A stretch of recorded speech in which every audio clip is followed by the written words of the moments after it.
Hello guys, जैसा कि आपने पार्ट 2 में देखा, हम जा रहे थे शिवाजी सर्कल की तरफ। फिर मैं द किंग ऑफ राठौर को शिवाजी सर्कल के यहाँ उतार कर निकल जाता हूँ घर के लिए। फिर मुझे रास्ते में एक पानी पूरी वाला दिखता है और मुझे भूख भी लग रही थी, तो मैंने खाली पानी पूरी। फिर मैं जाता हूँ नीमच सिटी में सावलिया जी के मंदिर दर्शन कर, लेकिन यहाँ तो ताला लगा हुआ था। फिर मैं बाहर से ही राइट साइड में बजरंगबली जी दर्शन करके, फिर लेफ्ट साइड में महादेव जी के दर्शन करके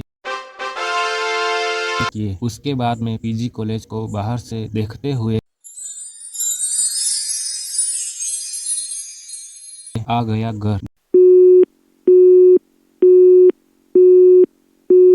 घर आके मैंने वस्त्र पलटे, फिर मैंने पहन लिया स्वेटर। उसके बाद करी थोड़ी सी हीरोगिरी। फिर मैं ये गेहूं का कट्टा लेकर निकल गया। अब आगे क्या हुआ वो देखने के लिए देखिए पार्ट 4।